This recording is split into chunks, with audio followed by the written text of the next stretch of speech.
네, 이슈 파파고 시간입니다. 자, 오늘 시장에서 주목해야 될 핵심 이슈 선정해서 그 이슈와 관련된 투자 포인트 자세하게 점검해 보도록 하겠습니다.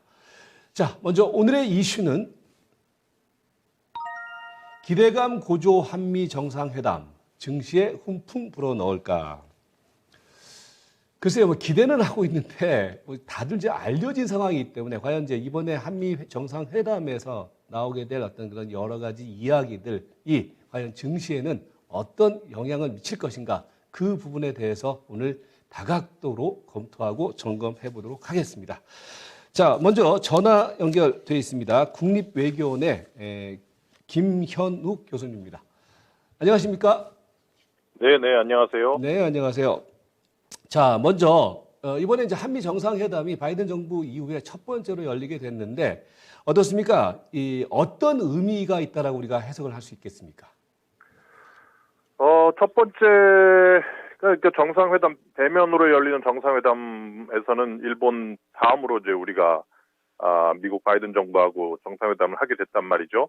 뭐 여러 가지 이슈들이 있는데 북한 이슈도 있고, 기타 신기술이나 아니면 백신 관련된 협력 강화 이슈도 있고, 근데 무엇보다도 2016년까지 한미 양국이 국방 외무장관 회의, 즉 2+2 회의를 하다가 끊겼어요. 그 다음에는. 그래서 한미 양국이 가지고 있는 어떤 외교 정책이나 뭐 안보 전략 이러한 부분에 있어서 간극이 많이 벌어졌기 때문에 이번 정상회담이 뭐 바이든 신정부가 들어섰고, 그래서 뭔가 좀 바라보는 지향점을 보다 좀 공통화시키는 중요한 계기가 돼야 되지 않겠느냐, 이런 생각을 해보는 것이죠. 네. 자, 그렇다면 이번에 이제 열리는 한미 정상회담에서 다루게 될 핵심 의제, 뭐 이미 언론에서 많이 알려져 있지만은 한번 내용을 좀 정리해 주시기 바라겠습니다. 첫 번째는 뭐 대북 정책이죠. 바이든 정부 처음 들어와가지고 대북 정책에서 상당히 강경한 입장을 보였거든요. 작년도 TV 토론할 때 바이든 대통령이 뭐 북한 김정은은 뭐 깡패다 이런 얘기를 하고, 계속해서 강하게 뭐 미국의 어떤 억지력을 보여줘야 된다, 이런 입장을 보였는데, 이제 시간이 가면 갈수록 아마 한국 정부의 입장이 많이 반영이 된 것 같아요. 그래서 최근에 나온 대북 정책 입장을 보면 조정되고, 그러니까 조율된 실무적인 접근법. 그래서 좀 더 이제 현실적으로 북한과 비핵화 협상을 이루기 위한 보다 현실적인 어떤 협상안을 추진하겠다, 뭐 이런 입장을 보였단 말이죠. 그러니까 지금 무슨 얘기냐면, 북한이 지금 핵무기 능력과 ICBM 능력이 상당히 고도화돼 있기 때문에 이거를 없애는 게 그렇게 쉬운 일은 아니다. 그러니까 하나하나 단계적으로 가자는 게 지금 한국 정부 입장이고, 바이든 정부도 그런 단계적으로 협상을 하겠다는 거를 상당히 받아들였고, 이거는 일본 정부는 초기에 이런 단계적인 협상을 반대를 했었는데, 이제 한국 정부 입장이 많이 좀 반영이 됐다고 보여지고, 두 번째는 역시 그 이번에 많이 나오고 있는 백신 협력, 그리고 뭐 자동차 배터리, 반도체 협력, 이런 부분이란 말이에요. 뭐 백신 협력이라는 것이 결국은 한국 입장에서 지금 백신 수급량이 필요하기 때문에 이거를 얻어내는 조건으로 아마 그 미국 쪽에 이러한 신기술 분야에 많은 투자를 한 것이 아니냐, 이런 생각이 드는데, 이게 상당히 중요한 문제입니다. 왜냐하면 얼마 전에 있었던 그 쿼드, 미국, 일본, 호주, 인도 간의 쿼드 정상회담이 끝나고도 나온 결과물에도 나와 있고, 미국, 일본 간의 정상회담 결과물에도 나와 있는 것들이 이런 신기술 분야와 백신 분야의 협력이었거든요. 그래서 이번에 이런 분야에서의 한미 간의 정상회담을 통한 협력 강화는 미중 경쟁 구도에서 뭐 명목적으로 우리가 쿼드의 회원 국가는 아니지만 상당히 실질적으로 미중 경쟁 구도에서 이제는 미국 쪽과의 협력으로 상당히 기울기 시작하는 중요한 첫걸음이자 계기가 되지 않느냐, 이런 생각을 하고요. 뭐 마지막은 뭐 한미일 협력이겠죠. 지금 한일 관계를 회복을 해야 되기 때문에 뭐 일본은 계속해서 역사 문제에 대한 해결책을 가져와라, 한국 쪽이 얘기를 하고 있고, 뭐 그래서 이제 그런 부분들 어떻게 하면 좀 실질적으로 협력을 다시 복원할 수 있을 것인가, 아마 이런 부분도 아마 이번 정상회담에서 좀 얘기가 나눠질 것으로 보입니다. 네. 자, 그렇다면 조금 이제 사실 첫 번째 만나는 만남이기 때문에 뭐 여러 가지 의제를 가지고서 뭐 집약적으로 하기에는 상당히 좀 한계가 있을 것 같기도 하는데 이번에 이제 한미 정상회담에서 그렇다면 우리가 포인트를 두고서 봐야 될 관전 포인트 뭐 어떤 게 있다라고 보십니까? 아까도 말씀드렸다시피 미국의 대북 정책의 어떤 방향성이 상당히 좀 바뀌고 있어요. 그러니까 한국 정부, 일본 정부하고 협의를 하는 것보다는 오히려 한국 정부가 원하는 쪽으로 많이 기울고 있기 때문에, 근데 이제 중요한 것은 뭐냐면, 어저께 이제 커트 캠벨 인도 태평양 조정관도 한국 언론하고 인터뷰에서 얘기를 했는데, 트럼프 대통령과 김정은 간에 했던 싱가포르 합의안을 미국이 수용할 것이다. 이런 얘기가 나왔단 말이에요. 근데 그거는 뭐 구체적으로 제가 여기서 다 말씀드리긴 시간이 좀 짧으니까 단순해서 말씀드리면 북한이 요구하는 대북 적대 정책 폐기, 한미연합훈련 중단 이런 것을 들어가 있는 거예요. 과연 바이든 정부가 그런 걸 하겠느냐? 왜냐하면 바이든 정부는 대북 대외 정책에 있어서 동맹 강화를 매우 우선시하고 있는데 북한의 비핵화라는 것을 조건으로 해서 그냥 제재 완화만 해주는 것이 아니라 동맹 약화로 갈 수 있는 것들을 자꾸 해줄 수 있을 것인가? 이게 첫 번째 관전 포인트가 될 것 같고, 두 번째는 결국 아까 말씀드린 그러한 미국과의 어떤 신기술, 이게 반도체나 자동차 배터리 그리고 백신 협력 이런 것들이 결국은 중국을 배제한 미국 중심의 글로벌 공급망에 한국이 들어간다는 걸 의미하니까 이러한 것이 결국은 미중 갈등에서 미국 쪽으로 협력을 강화하고 미국 쪽으로 기울기 시작하는 거 아니냐 하는 그러한 비판이 중국 쪽으로 또 있을 가능성이 있다. 그래서 그런 부분들에 대해서 한국의 입장이 향후 어떻게 될지 그런 것도 좀 지켜봐야 될 것 같습니다. 네. 또 한국의 입장에서는 또 미국의 일방적으로 편을 들기도 애매한 그런 상황인 것 같은데 아무튼 그런 부분들을 우리가 좀 관전 포인트로 보자 이렇게 말씀하신 것 같고요. 자, 이번에 이제 사실 경제사절단이라고 해서 정식적으로 이제 경제사절단의 형식은 취하지 않고 있는 상황인데 그렇지만은 많은 지금 경제인들이 지금 동행을 하거나 아니면 다른 방식으로 지금 출국을 한 상황인데 어떻습니까? 이번에 이런 어떤 경제 협력과 관련된 부분 속에서 우리가 주목해야 될 부분들 어떤 게 있다라고 보십니까? 글쎄요, 삼성이나 SK나 이런 기업체들이 가서 아마 인텔, 퀄컴 이런 기업들하고 MOU 맺고 투자하고 공장 증설하고 이런 부분들이 생길 것 같아요. 결국은 미국이 지금 어쨌든 자국 중심의 글로벌 서플라이 체인을 계속해서 만들고 있고 그러면서 그걸 위해서는 어쨌든 미국이 계속해서 어떤 생산 매니팩처링이나 제조업 분야에서 좀 더 선두를 달려야 되는 것이고 바이든 대통령은 오늘 아침에도 전기차 부분에서 중국은 1위고 미국은 8위다 이런 얘기를 하면서 위기감을 상당히 좀 느끼는 그런 발언들도 했기 때문에 한국이라는 그런 위탁 생산 2위 업체 백신에서 그리고 주요 첨단 기술 분야에서 상당히 선두에 있는 반도체라든지 오토 배터리라든지 이런 분야에 있는 한국의 어떤 기업들을 유치해서 그러한 우수한 한국 기업들이 생산하는 첨단 물품들이 미국에서 생산되고 미국에서 사용될 수 있는 쪽으로 계속 유도를 하려고 한단 말이죠. 근데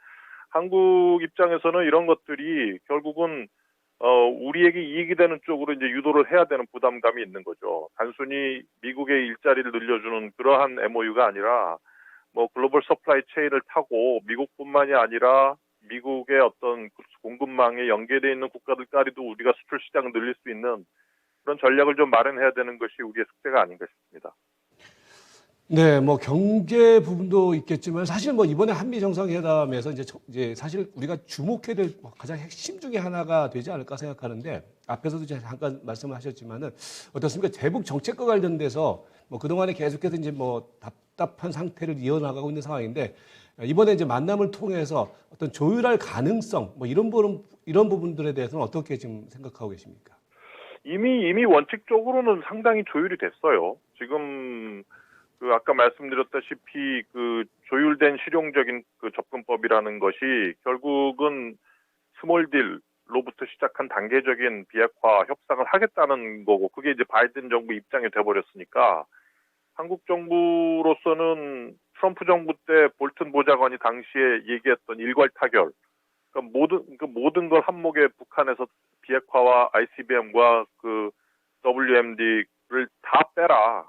그러면은 보상을 해주겠다. 이런 일괄 타결안을 제시를 한 것과는 완전히 다르게, 그리고 또 오바마 정부는 북한이 비핵화할 의지가 없어 보이니까 협상 안 하고 그냥 제재로 일관했던, 그래서 아무런 결과를 못 냈던 그러한 오바마 정부와는 달리 좀 더 실용적이고 중간적인 그러한 입장을 취하겠다는 게 지금 바이든 정부 입장입니다. 그래서 일부 북한이 가지고 있는 일부 핵과 ICBM의 생산 능력을 중단시키고 폐쇄를 하면 거기에 상응하는 조치를 주고 스몰딜로서 일단은 협상의 맥을 끊지 않고 굴러가게 하겠다는 것이고, 그게 끝나면 그 다음에 2단계로서 제대로 된 비핵화를 차근차근 밟아 나가겠다는 게 오바마 정부 입장이기 때문에 큰 원칙에 있어서는 이제 한국 정부가 원하는 방향대로 지금은 가고 있어요. 근데 이제 두 가지가 이슈가 있다고 보는데, 아주 구체적인 이슈가, 첫 번째는 아까 말씀드린 것처럼 싱가포르 합의에 기반해서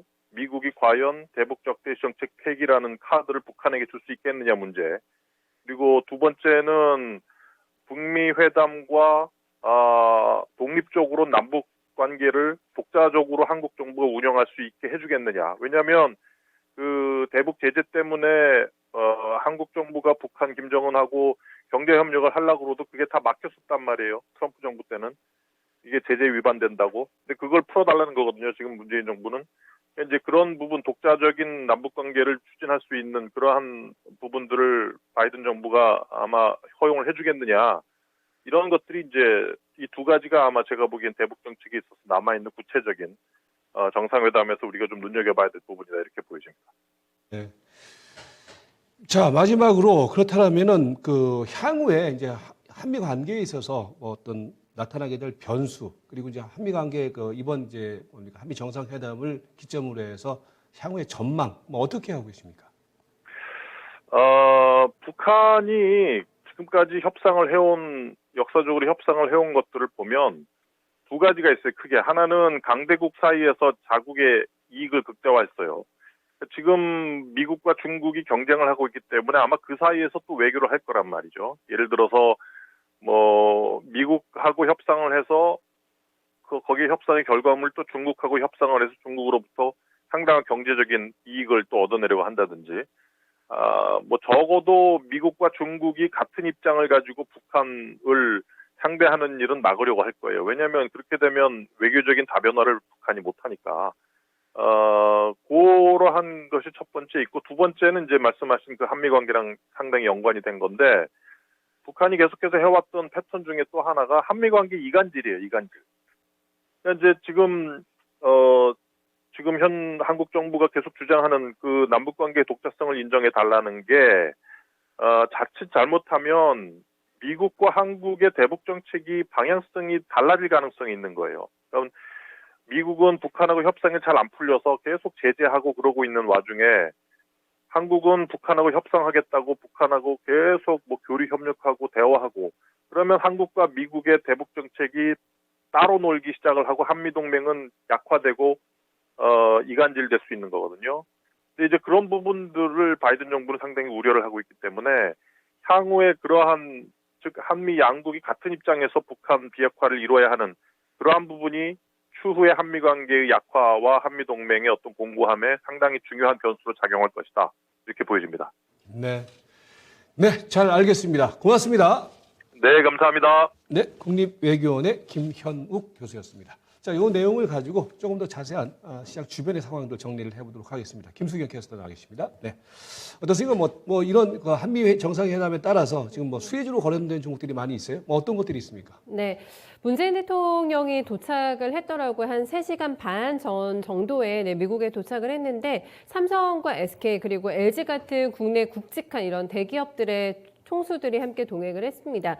그래서 이제 결론부터 말씀드리면은 뭐 반도체죠. 그리고 배터리 쪽, 백신 이 세 가지 섹터에 대한 관심과 어떤 수혜가 가능성이 거론이 되고 있는데요. 배터리 쪽 관련해서는 쉬는 동안에도 뉴스가 좀 많이 들어와 있는데요.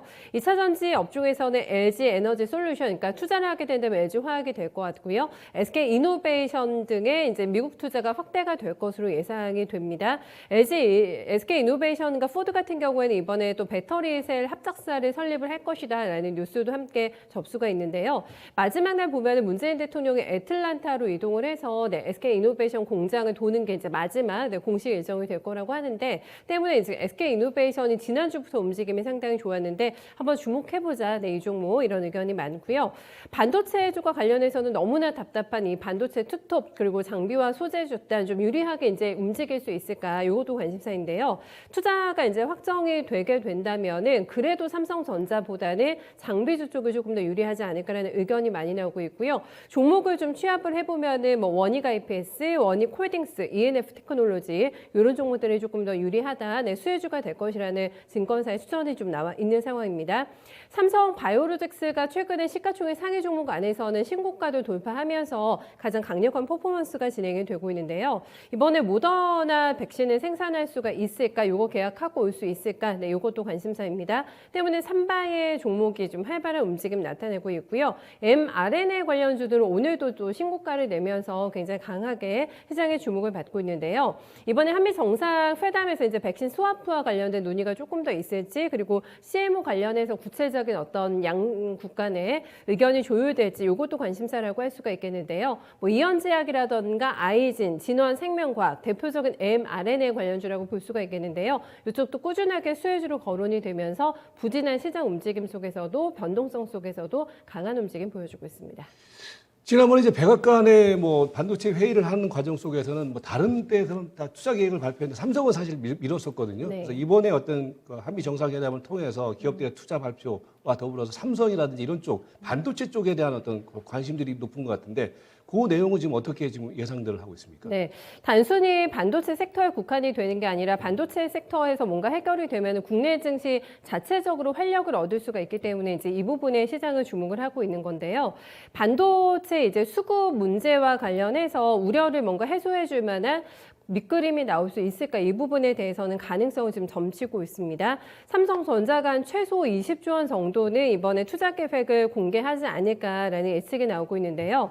최근에 시장이 이제 못 갔던 게 삼성전자가 너무 주가가 지지부진해서 그리고 외국인이 많이 팔아서 이 탓이라고 할 수가 있겠는데요. 어떻게 보면 막순환의 연결이라고 볼 수가 있겠는데 이번에 정상회담을 계기로 해서 외국인이 과연 삼성전자를 사줄지 삼성전자가 제 역할을 하면서 코스피 지수에 조금 더 영향력을 행사할 수 있을지 이거를 보자고 증권가에서는 얘기를 합니다. 상무부가 4월 달에 이어서 이번 달에 또 다시 한번 글로벌 반도체 기업들을 지금 불러 모아서 수급 문제에 대응하기 위한 회의를 개최를 하게 되는데 여기에는 뭐 삼성전자도 포함이 되고요. TSMC, 포드, 제너럴 모터스 그러니까 반도체가 없어서 자동차를 못 만들고 있는 상황이기 때문에 자동차 업체들도 함께 좀 참석하는 것을 알려주고 있는데요. 정상회담 바로 전날에 요거는 회의가 진행이 됩니다. 여기서 삼성전자가 어떤 좀 입김을 불어넣게 되면서 확실한 포지션을 좀 표명하게 될지 이 부분을 봐야 된다고 얘기하고 있고 만약에 이제 계획이 나온다면이라고 가정을 하고 있습니다. 그렇게 된다면 단기적으로 많이 밀렸기 때문에 이제는 저평가 매력이 정말 부각될 수가 있을 것이다. 그러니까 한미 정상회담을 계기로 해서요. 이렇게 보고 있는 거고요. 실적은 좋았는데 어떤 부진했던 기존 주도주의 주가 정상화도 한번 기대해 볼 수 있겠다라는 일각의 조심스러운 의견도 함께 제기되고 있습니다. 반면에 지금 한미 정상회담을 앞둔 시점임에도 불구하고 주가는 지지부진해요. 네. 그리고 이제 뭐 투자 계획을 하고 있는 지금 종목들의 경우에도 뭐 그다지 주가가 탄력적이지 않거든요. 그래서 시장 한편에서는 뭐 새로운 게 없지 않느냐. 그래서 너무 기대하지 마라. 뭐 이런 의견도 있는 것 같은데 어떻게 지금 상황이 나와 있습니다. 있습니다. 이게 최근에 국내 증시가 미국의 인플레 우려 때문에도 많이 좀 곤욕을 치렀고 아시아, 싱가포르, 대만 이쪽에서 코로나가 다시 확산이 되고 있는 상황이기 때문에 변동성이 굉장히 커지고 있는데요. 이번 회담이 주식시장의 분위기를 반전시킬 수 있을까? 글쎄다라는 의견도 물론 많이 나오고 있습니다. 국내 증시나 주가에 영향을 뭔가 미칠 만한 유의미한 결과물을 기대하기는 힘들다라는 좀 분석이라고 할 수가 있겠는데요. 주요 의제는 앞에서도 저희 교수님의 얘기를 많이 들어봤는데 코로나, 백신 그리고 반도체 협력 이런 것들이 주식시장에서는 중요한 사안인 것은 맞기는 맞는데 양국 정상이 만나가지고 며칠 안에 이거를 즉각적으로 결론을 낼 수 있는 부분이 아니다 이렇게 언급을 합니다. 그리고 추후에 국내 기업과 정부가 해결할 문제이지 국가 정상이 만나가지고 이거를 단번에 해결짓기는 조금 어렵다 이런 좀 얘기가 나오고 있는 거고요. 확인된 부분이 그러니까 지금은 없는 상황이죠. 네, 정상회담에 돌입이 되지가 아직 않았기 때문에 굳이 앞서가지고 이런 수혜주로 거론이 된 종목들을 살 필요는 없다라는 보수적인 의견도 나오고 있고요. 구체적인 논의가 나오고 나서 그리고 협력 내용이 발표가 나오고 나서 그 다음에 고민해도 늦지 않다라는 투자 의견도 한번 참고해 보시면 되겠습니다. 네, 참고하시기 바라겠습니다. 자, 계속해서 이 내용을 가지고 좀 더 자세한 투자 포인트 점검해 보도록 하겠습니다. 신한금융투자의 황유현 팀장 연결되어 있습니다. 안녕하십니까? 네, 안녕하십니까. 황현입니다. 어떻습니까? 지금 방금 얘기했던 것처럼 지금 이제 한미 정상회담을 앞둔 시점임에도 불구하고 주가는 어떤 기대감이라든지 이런 것들이 반영이 안 되고 있는 상황인데 어떻습니까? 이번 정상회담에 따른 어떤 투자 포인트 어떻게 두시고 계십니까? 일단은 몇몇 종목, 특히 이제 작은 종목들 위주로 조금 이제 기대감들이 나오고 있기는 한데 사실 한미 정상회담이 개인적인 기억으로는 한미 정상회담이 주가 상승 또는 하락에 그렇게 엄청난 영향을 미쳤던 적은 없었던 것 같아요. 다만 이번에 백신이라던가 그다음에 또 2차 전지에 대한 이슈가 최근에 변동성이 좀 많이 나오다 보니까 투자자들이 기대를 거는 게 아닌가, 좀 어떻게 보면 명분을 찾는 게 아닌가라는 생각이 좀 들어서 일단은 이 이슈로 좀 종목들이 좀 상승이 나온다거나 또는 급락이 나온다거나 그러면 반대의 신호로 활용하시는 게 저는 좋지 않을까 이렇게 생각하고 있습니다. 그러니까 이전에는 사실은 작년, 재작년 같은 경우에는 이제 트럼프하고 이제 회담을 한다거나 북미 회담을 한다거나 이럴 때는 주가들이 그래도 좀 출렁출렁거리는 모습을 보였었는데 이번에는 약간 시장이 관망을 한다거나 그리고 너무 좀 알려져 있는 재료들이 많이 있지 않느냐 이런 생각도 드는데 어떻게 생각하세요? 그 부분에 대해서는. 일단은 지금 사실 대북주들도 사실 조금 기대감 때문에 올라오는 부분들도 좀 있는 것 같고요. 일단은 그 결과나 회담 내용이 어떻든지 간에 그리고 오늘 백신 관련 주식들도 마찬가지고 그렇기는 한데요. 저는 오히려 조금 내일 영향이 이제 주말간에 결과들이 나오고 나면 좀 어떻게 뉴스에 팔아가는 내용이 되지 않을까, 차익 실현의 기회로 삼아야 되지 않을까 싶긴 하고요. 이 변수보다는 사실 지금 계속적으로 나오고 있는 금리 인상이라던가 그다음에 유동성 축소에 대한 이야기, 물가 인상에 대한 이야기가 결국에는 시장을 결국은 지배하지 않을까, 이번 이슈가 또 지나고 나면 좀 지배하지 않을까 이렇게 생각하고 있습니다. 업종별로 보면은요, 그러면 이번에 이제 경제 협력 부분, 아니면 투자 부분과 관련돼서는 가장 거론되고 있는 것이 배터리라든지 아니면은 그 반도체라든지 그다음에 백신 이제 이렇게 좀 세분화해서 분류를 할 수 있을 것 같은데 어떻습니까? 각각의 업종별 대응 포인트, 그러니까 반도체 아니면 2차 전지, 그다음에 백신 각각의 어떤 대응 포인트는 어떻게 좀 잡았으면 좋겠습니까? 사실 지금 구간에서는 서두 말씀드렸던 것과 똑같습니다. 일단은 이 이슈로 한미 정상회담이라는 이슈로 인해서 사실 오늘이랑 내일 정도 해가지고 주가가 오버슈팅이 나오든 언더슈팅이 나오든지 간에 이렇게 되면 그 반대의 기회를 활용하시는 게 좋지 않을까 싶기는 하고요. 사실 지금 구간에서 지금은 사실 신규로 들어가시는 분들 입장이라고 하면 조금 확실히 리스크 관리는 당연히 하시면서 들어가셔야 되는 구간이라고 보고요. 지금은 시장 전체적으로도 추세가 없는 구간이기 때문에 좀 리스크 관리 단기 매매 정도로만 생각하시면 전 좋을 것 같습니다. 네, 간단하게 얘기해서 별거 없다. 오히려 그냥 호재성 뉴스가 나오면은 팔자라는 쪽으로 좀 정리를 하도록 하겠습니다. 네, 잘 알겠습니다. 고맙습니다. 네. 신한금융투자의 황유현 팀장이었습니다. 그렇습니다. 이번 한미 정상회담의 경우에는 의제는 다 나와 있는 상황인데 그 중에서 이제 우리가 주목해야 될 투자와 관련돼서 주목해야 될 부분들은 반도체 아니면은 전기차, 2차 전지, 그다음에 배터리, 그다음에 백신과 관련된 소식은 이미 지금 나와 있는 상황인데 그게 이제 새롭게 주가의 어떤 모멘텀으로 작용하기에는 아직까지 좀 미흡한 점이 많이 있지 않느냐. 그래서 너무 큰 기대보다는 조용히 한번 결과를 지켜보고 그 결과에 따른 투자 포인트를 한번 새롭게 세워보자. 이렇게 정리를 하시면 될 것 같습니다. 자, 이상 이슈 파파고였습니다.